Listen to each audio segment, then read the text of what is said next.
Hello guys, welcome back to my YouTube channel medical field guidance. So guys, इस video में जो भी आपके क्वेश्चंस हैं वो डिस्कस होंगे। ये पार्ट 2 है। मैंने एक वीडियो और बना रखी है, उसमें मैंने जो आपके इंपॉर्टेंट क्वेश्चंस थे उनको डिस्कस किया है, ठीक है। और आई होप वो आप सबके लिए बेनिफिशियल होगी। आप उसको एक बार चेकआउट करिए। बहुत ज़्यादा डाउट है आपका बेसिक रजिस्ट्रेशन का, सो उस वीडियो में मैंने अच्छे से उसको बता रखा है, जो क्वेश्चन था उसके रिगार्डिंग। तो आप जाकर एक बार ज़रूर उसको चेकआउट करिएगा, क्या पता आपका भी सेम वैसा ही क्वेश्चन हो। तो चलिए वीडियो को स्टार्ट करते हैं। हमारा फर्स्ट क्वेश्चन है यहाँ पे कि एमएनएस की एग्ज़ाम डेट 3 मई है क्या। सो गाइस देखो, अभी मैंने इसी वीडियो में आपको क्या बोला है कि आपको एग्ज़ाम डेट पे फोकस नहीं करना है। आपका अप्रैल के लास्ट वीक में टेस्ट होगा, आपको यही मानकर चलना है और उसके अकॉर्डिंग 1 महीने का टाइम आपके पास है। तो आपको यही सोचना है कि मेरा 1 महीने बाद एग्ज़ाम है। जैसे कि 30 डेज़ का 1 महीना होता है, तो 30 डेज़ के बाद आपका 31st डे पे आपका टेस्ट होगा, आपका एमएनएस का एग्ज़ाम होगा। उसको सोचकर अगर आप तैयारी करोगे तो ही आपका जो सिलेक्शन है वो होगा।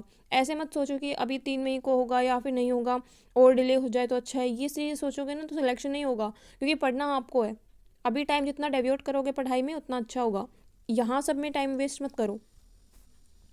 एग्ज़ाम जब भी होगा आपको नोटिफिकेशन आ जाएगा, most probably last week of April, और मैक्सिमम हो सकता है वो कि फर्स्ट वीक में हो जाए मई के। सो आप लोगों को एग्ज़ाम पे डेट पे फोकस नहीं करना है, आपको सिर्फ अपनी तैयारी पे फोकस करना है। अभी 1 महीने का टाइम है, 1 महीने में आपको अच्छे से तैयारी करनी है। अगर सोच लो डिले हो गया तो आपको ही बेनिफिट, आपकी अच्छे से रिविजन हो जाएगी। अगर डिले नहीं हुआ तो टाइम पे सिलेबस कंप्लीट हो जाएगा, तैयारी अच्छे से हो जाएगी। तो फालतू में ऐसे डेट वेट मत देखो, क्योंकि डेट देखने से कुछ नहीं होगा। नेक्स्ट जो क्वेश्चन है, जीएनएम के जो स्टूडेंट्स हैं वो पोस्ट बेसिक जो करेंगे उनका सिलेबस क्या होगा। सो गाइस देखो, अगर आपने एएनएम जीएनएम कर रखी है तो आप एम्स के पोस्ट बेसिक में जा सकते हो, ठीक है। पोस्ट बेसिक करने के बाद उनको बीएससी नर्सिंग की डिग्री मिल जाती है एएनएम जीएनएम से, ठीक है। सो अब इसमें क्या होता है, इसमें उनका जो एंट्रेंस एग्जाम होगा पोस्ट बेसिक का, उसमें उनका जो सिलेबस आएगा 11th-12th का नहीं आएगा। जीएनएम एएनएम में उन्होंने जो भी पढ़ा है वही आएगा। अब आई नो कि अगर आपने जीएनएम एएनएम किसी प्राइवेट इंस्टीट्यूशन से किए तो वहाँ पे आपको इतना ज़्यादा नहीं अच्छे से पढ़ाया गया होगा, इतना ध्यान भी नहीं दिया होगा। लेकिन आपको अच्छे से तैयारी करनी है, क्योंकि एग्ज़ाम का लेवल अच्छा होता है। वैसे भी सीट कम होती हैं और बच्चे ज़्यादा पार्टिसिपेट करते हैं, तो बहुत ज़्यादा लेवल, मतलब लेवल पेपर का लेवल इतना नहीं होता, लेकिन कंपटीशन बढ़ता है स्टूडेंट के नंबर से, ठीक है, और नंबर ऑफ़ सीट से। अगर अब नंबर ऑफ़ सीट्स कम है और नंबर ऑफ़ स्टूडेंट्स ज़्यादा हैं तो कंपटीशन ऑब्वियसली बात है बढ़ेगा ही, ठीक है। तो आपको अच्छे से पढ़ना है, ओके। नेक्स्ट है, what is the scope after BMTR. ये मैं एक्सप्लेन कर दूंगी एक वीडियो में, डोंट वरी, इसके ऊपर अच्छे से डिटेल में एक वीडियो बनाऊंगी मैंने पैरामेडिकल का भी बोला था लेकिन वो हो नहीं पाया। अभी मैं कल या परसों तक वीडियो अपलोड कर दूंगी पैरामेडिकल की। मैं उसकी अच्छे से एक बार डिटेल में जानना चाहती हूँ हर एक चीज़ को, ताकि मैं भी आप तक श्योरली हर एक चीज़ को सेंड कर सकूँ, शेयर कर सकूँ। BSc nursing and BSc honours nursing में डिफरेंस क्या होता है। BSc nursing and BSc honours nursing में कोई डिफरेंस नहीं है। डिफरेंस किस में है, बीएससी ऑनर्स नर्सिंग और बीएससी पोस्ट बेसिक में। बीएससी ऑनर्स नर्सिंग आपका 11th-12th के बाद होता है, एंड बीएससी पोस्ट बेसिक आपका आफ्टर एएनएम और जीएनएम होता है, ठीक है। आधार कार्ड वैलिड होगा या नहीं, अगर रिन्यू नहीं करवा रखा तो इसमें कोई प्रॉब्लम नहीं होती। आधार कार्ड आपका पुराना होगा वो भी चल जाएगा, कितना भी पुराना हो चल जाएगा, आधार कार्ड होना चाहिए, that is important. Basic registration हो गया। देखो, अगर आपका बेसिक रजिस्ट्रेशन हो गया है तो आपको रिजेक्शन का ईमेल आ जाएगा 1-2 दिन के बाद। अगर आपका रिजेक्ट हो जाता है इन केस, सो आप करेक्शन विंडो में जाकर उसको सही कर लेना। जो भी चीज़ होगी जैसे रिजेक्ट हुआ है वो आपको बताएंगे मेल में, डोंट वरी अबाउट इट। तो अगर आपका रिजेक्ट भी होता है तो कोई दिक्कत वाली बात नहीं है, आप उसको सही भी करा सकते हो करेक्शन विंडो में, ठीक है। पैरामेडिकल के बारे में मैंने बता दिया, मैं वीडियो बनाऊंगी। सो 2019 में एम्स के बेसिक रजिस्ट्रेशन कराया था, उसका कोड जनरेट करना था, बट मैंने 2019 के रजिस्ट्रेशन को अपडेट करके फिर से उसी को सबमिट कर दिया, तो कोई फॉर्म रिजेक्ट नहीं होगा। अगर होगा भी तो आप उसको सही कर सकते हो अगेन करेक्शन विंडो में, ठीक है। अगर होगा भी आप उसको सही कर सकते हो, वैसे रिजेक्ट नहीं होगा आपका।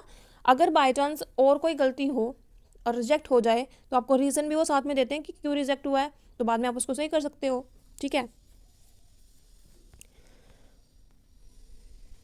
एम्स बीएससी ऑनर्स नर्सिंग और पैरामेडिकल का एग्जाम मैं बार बार बोल रही हूँ, हिंदी और इंग्लिश दोनों में ही होता है, लेकिन एक बार में एक ही लैंग्वेज शो होती है। ऐसा नहीं आपका इंग्लिश में भी क्वेश्चन शो हो रहा है और हिंदी में भी हो रहा है। आपको चूज़ करना होगा कि आपको इंग्लिश में चाहिए या हिंदी में, फिर उसी एक लैंग्वेज में आएगा, okay. Difference between BSc nursing and BSc honours nursing, कोई डिफरेंस नहीं है अगेन।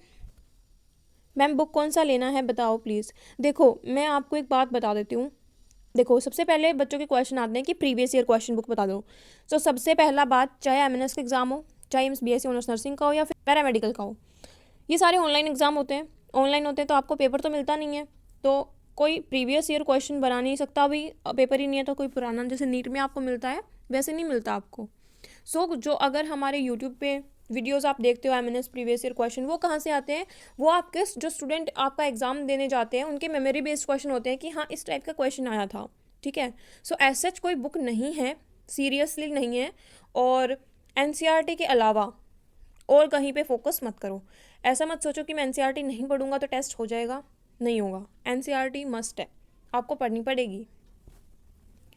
अगर मैं बात करूं, देखो बायो में आपको पढ़ना पड़ेगा एनसीईआरटी, उसमें तो कोई भी आपको दूसरा ऑप्शन देखना ही नहीं है, पढ़नी पड़ेगी वो तो। 11th-12th की एनसीईआरटी जो है बायो की पढ़नी पड़ेगी। फिजिक्स और केमिस्ट्री में आप क्या कर सकते हो? फिजिक्स एंड केमिस्ट्री में जो भी आप एनसीईआरटी से एक बार गो थ्रू होना ही, और जो इन टेक्स्ट क्वेश्चन है वो कर लेना बस। एक्सरसाइजेस के क्वेश्चन करने की ज़रूरत नहीं है in physics and chemistry, okay. So ऐसा कोई बुक नहीं आती है, अगर टिप्स ले आओ एनसीईआरटी के वो कर लो, तो नीट का लेवल आपको नहीं करना है, ठीक है। आप जो चीज़ कर रहे हो उस पर फोकस रहो और उसको अच्छे से करो। कोई बुक इसके लिए सीरियसली नहीं है, अदरवाइज मैं बता देती। जैसे मैंने एमएनएस का बता रखा है कि आप अरिहंत एमएनएस 2020 ले आओ, अच्छी बुक है, उससे हो जाएगा। मैं इसमें नहीं बता रही हूँ क्योंकि जो क्वेश्चन है थोड़े से अच्छे आते हैं, और जो अरिहंत की बुक है एमएनएस की, उसमें फिजिक्स केमिस्ट्री जो दे रखी है उससे नहीं होगा आपका एम्स, ओके। नेक्स्ट पे आते हैं।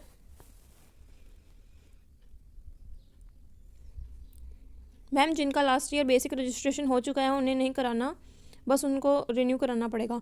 हाँ, उनको बेसिक रजिस्ट्रेशन नहीं कराना है वापस से। उनका बेसिक रजिस्ट्रेशन मैंने आपको देखो एक वीडियो में बताया है कि बेसिक रजिस्ट्रेशन में आपकी वो सिर्फ कुछ नॉर्मल डिटेल्स लेते हैं, लाइक आप नेशनलिटी क्या है आपकी, ठीक है, आपके फादर मदर का नेम क्या है, आपकी कैटेगरी क्या है। इनफैक्ट आपका कोई भी सर्टिफिकेट अपलोड भी नहीं होता बेसिक रजिस्ट्रेशन में, ठीक है। आपकी डेट ऑफ बर्थ पूछ ली, ठीक है, बस एक आधार आईडी, वैलिड आईडी, चाहे वो आपका आधार कार्ड हो, पैन कार्ड हो, यही सब अपलोड होता है। फोटो, थंबनेल, ये चीज़ें अपलोड होती हैं, ओके। रिजेक्शन के चांसेस कहाँ पे होते हैं? एक तो आपका थंब इंप्रेशन में, ठीक है, जब आप थंब है उसका इंप्रेशन देते हो, उनको अपलोड करते हो, उसमें थोड़ा बहुत रिजेक्शन के चांसेस होते हैं। और आपके साइन हो गए, ये अपलोड होते हैं, तो इनमें रिजेक्शन के चांसेस होते हैं, अदरवाइज और किसी में नहीं होते हैं। मान लो आपका जो थंब इंप्रेशन है वो ब्लर हो जाए, उसमें रिजेक्ट हो जाता है, फिर आपको करेक्शन विंडो में वो वापस अपलोड करना पड़ता है। तो ये चीज़ें हैं वो आपको ध्यान रखनी है, ठीक है। अदरवाइज बेसिक रजिस्ट्रेशन आपका हो रहा है तो आपको दोबारा कराने की ज़रूरत नहीं है, ओके। चलिए, फिर आपका जो आप फाइनल रजिस्ट्रेशन आता है उसमें आपके डॉक्यूमेंट्स अपलोड होते हैं जो बाकी के इंपॉर्टेंट है, जैसे कि 10th की मार्कशीट हो गई, आपका 12th की मार्कशीट हो गई। जिसके पास 12th की मार्कशीट नहीं है, यानी कि जिस वो 12th अपीयरिंग है अभी, उसके एग्जाम होंगे, तो उनको अपना 12th का एडमिट कार्ड सबमिट करना होता है, अपलोड करना होता है, ओके। और आपका जो कास्ट सर्टिफिकेट है वो आपको अपलोड करना होता है। ये सारी चीज़ें बस आपको अपलोड करनी होती है फाइनल रजिस्ट्रेशन के टाइम पे। फ़ी पेमेंट भी आपकी वहीं होती है, आपको बेसिक रजिस्ट्रेशन में कोई फ़ी पेमेंट नहीं करनी होती, ठीक है। अगर आप ई मित्रा के शॉप पे जाकर रजिस्ट्रेशन करवा रहे हो तो उसकी फ़ीस तो आपको देनी पड़ेगी, जो भी वो चार्ज कर रहे हैं उसके लिए। अदरवाइज एम्स को कुछ नहीं देना आपको। कास्ट सर्टिफिकेट रिन्यू एक बहुत ही इंपॉर्टेंट फैक्टर है, ठीक है, वेरी वेरी इंपॉर्टेंट। इसी की वजह से जो 2020 की कट ऑफ है वो काफ़ी ज़्यादा लो गई है, मतलब कि 6-6 हज़ार पे भी बच्चों को कॉलेज मिल गए ओबीसी कैटेगरी के अंदर। तो ये सब हुआ आपके कास्ट सर्टिफिकेट की वजह से। देखो कास्ट सर्टिफिकेट में एम्स वालों ने एक डेट मेंशन की थी। मैं आपका एग्जांपल देती हूँ कि आपकी डेट जैसे 3 मई 2021 से 5 मई 2021 तक होगी, यानी कि एक दिन का बीच में गैप है। मैंने आपको ये टाइम दे दिया, इसी के बीच का जो टाइम है, ठीक है, यही वैलिड होगा। जिसके पास वो होगा उसको ही कास्ट के उस कैटेगरी के थ्रू, मतलब आपकी जो भी ओबीसी कैटेगरी है उसके थ्रू आपको एडमिशन मिलेगा। अदरवाइज आपको यूआर कैटेगरी में वो कंसिडर कर रहे थे इस बारी, ठीक है। और लास्ट टाइम भी ऐसे ही हुआ था, 2 साल हो गए, ऐसा ही होता है। इसी वजह से जो कट ऑफ है वो लो जाती है, और इस बार तो बहुत ज़्यादा लो गई थी। SC/ST में ऐसा कुछ नहीं है। SC/ST में कोई भी आपको ऐसे डेट बाउंडेड नहीं थी। EWS एंड OBC में थी। सो डेट क्या होगी वो मैं आपको बता दूंगी, ठीक है, डेट क्या होगी वो मैं आपको इन्फॉर्म कर दूंगी। आप जैसे ही अपना एप्लीकेशन फॉर्म फिल कर रहे हो ना, उसी के बाद आप अपना जो आपका OBC सर्टिफिकेट है या EWS सर्टिफिकेट है उसको रेन्यू करवा लीजिए मेरे हिसाब से। जैसे ही आप अप्रैल के मंथ में आप करा लो, ठीक है, अप्रैल का मंथ सेफ होगा, आप उसमें करा सकते हो। क्योंकि आपको पता ही है कि बहुत ज़्यादा रेन्यू अगर आप काउंसलिंग के 2 दिन पहले कराओगे वो नहीं चलेगा, फिर आपको यूआर कैटेगरी में वो कंसिडर करेंगे और आपका सिलेक्शन उसी वजह से नहीं होगा, होते होते भी रह जाएगा। आपसे ज़्यादा जो रैंक है उसको मिल जाएगा और आप ही की कैटेगरी का होगा वो। सो कास्ट सर्टिफिकेट रिन्यू करवाना एक बहुत इंपॉर्टेंट फैक्टर है, और सबसे इंपॉर्टेंट ये है कि किस डेट का होना चाहिए। सो आप अप्रैल में उसको करा लीजिए। After 10 I have taken 2 year drop and then I have done my 12th bio with bio, so I can apply. Yes, you can apply. ठीक है, you can apply. Previous year question for paramedical course in cut off marks for OBC in paramedical. So देखो, cut off marks की अगर मैं बात करूँ तो cut off marks के रिलेटेड मैं वीडियो नहीं बता सकती, लेकिन रैंक के ऊपर बता सकती हूँ आपको इन पैरामेडिकल। ओके, उसके लिए मैं एक सेपरेट वीडियो आपके लिए ले आऊँगी कट ऑफ के रिगार्डिंग। और कट ऑफ की अभी आपको ज़रूरत नहीं है, कट ऑफ की ज़रूरत तब होगी जब मैं वीडियो अपलोड कर दूँगी। ठीक है, काउंसलिंग के टाइम पे होती है, तब मैं अपलोड कर दूँगी रिजल्ट के बाद। और प्रीवियस ईयर क्वेश्चन का तो मैंने अभी आपको बताया ही है कि ऑनलाइन मोड में होता है, तो एज सच कोई नहीं होता, आपका बुक नहीं होती प्रीवियस ईयर क्वेश्चंस की। वो आपके मेमोरी बेस्ड होते हैं कि कुछ बच्चों को टॉपिक याद रहेगा कि हाँ उस टॉपिक से ऐसा क्वेश्चन बना था, तो वही है, आपको प्रीवियस ईयर क्वेश्चंस की बुक नहीं मिल सकती। देखो, बहुत सारे बच्चों के यही डाउट है कि प्रीवियस ईयर क्वेश्चन चाहिए, कहाँ से चाहिए, ऑनलाइन एग्जाम होता है ना। आप लोग अप्लाई कर सकते हो, 2003 वाले अप्लाई कर सकते हैं अगर आप 12th अपीयरिंग हैं तो। अभी मतलब आपके एग्ज़ाम होंगे, 12th अपीयरिंग हैं तो आप कर सकते हो। बेसिक रजिस्ट्रेशन की कोई फीस नहीं है, मैंने अभी आपको बताया है। बेसिक रजिस्ट्रेशन में बस अगर आप ई मित्र के पास जाके फॉर्म फिल करवा रहे हो, रजिस्ट्रेशन करा रहे हो, तो आपको वो जो उसके चार्जेस होते हैं वो तो वो लेगा ही। अदरवाइज एम्स को आपको ऑनलाइन मोड में कोई पेमेंट नहीं करनी है। ओके, बीएससी नर्सिंग के लिए एज लिमिट क्या है? देखो, 21 होती है, और ओबीसी कैटेगरी एससी कैटेगरी के लिए थोड़ी बढ़ जाती है। सो डिपेंड ऑन योर कैटेगरी। और आई थिंक 1990 बहुत ज़्यादा हो जाएगी ये तो, अगर आपकी SC/ST कैटेगरी है। So I think you can apply, right. हाँ, दोनों लैंग्वेजेस में होता है एग्ज़ाम आपका, हिंदी में भी होता है और इंग्लिश में भी होता है। ये देखो कितने बच्चों का कॉमन क्वेश्चन है ये। सो मैंने इस वीडियो में आपको बार बार बोल रही हूँ कि आपका हिंदी में भी होता है और इंग्लिश में भी होता है। क्या बीएससी नर्सिंग का फॉर्म बॉय? देखो, बीएससी नर्सिंग बॉयज़ के लिए नहीं है इन एम्स। ओके, एम्स में आपके जो पैरामेडिकल है उसके लिए बॉयज़ अप्लाई कर सकते हैं, बोथ बॉयज़ एंड गर्ल्स। ठीक है, लेकिन नर्सिंग में सिर्फ आपकी जो गर्ल्स हैं वही अप्लाई कर सकती हैं, और एमएससी नर्सिंग में बॉयज़ अप्लाई कर सकते हैं इन एम्स। ओके, नेक्स्ट है 2020 में बेसिक रजिस्ट्रेशन करवाया था, लेकिन फाइनल रजिस्ट्रेशन नहीं हुआ था। एडमिशन नोटिस में नीचे ये बोला हुआ है कि जिनका 2020 में बेसिक रजिस्ट्रेशन हो गया था उनको 2021 में फ़ाइनल रजिस्ट्रेशन करवाना है। मैं अब बेसिक रजिस्ट्रेशन नहीं कराऊंगी तो कोई प्रॉब्लम तो नहीं होगी ना। देखो, बेसिक रजिस्ट्रेशन मैंने आपको बताया, अभी मैं आपको वापस बता रही हूँ। बेसिक रजिस्ट्रेशन में आपकी नॉर्मल डिटेल्स मांगते हैं वो, ठीक है। तो अगर आपका बेसिक रजिस्ट्रेशन एक्सेप्ट हुआ था, रिजेक्ट नहीं हुआ, और आपने बाद में रिजेक्शन में विंडो करेक्शन में आपको उसको सही नहीं करा कर फिल किया था, तो कोई प्रॉब्लम नहीं है। अगर कराया था तो, लेकिन नहीं कराया था तो एक बार आपको अपनी आईडी लॉगिन करना होगा, देखना होगा कि आपका आधार कार्ड वहाँ पे रजिस्टर है ना या नहीं है। सो वो चीज़ें आपको खुद देखनी होंगी कि आधार कार्ड रजिस्टर है तो मतलब आपका बेसिक रजिस्ट्रेशन हो चुका है वहाँ पे, और आपको नहीं कराना, फिर फाइनली कराना है आपको सीधा। ठीक है,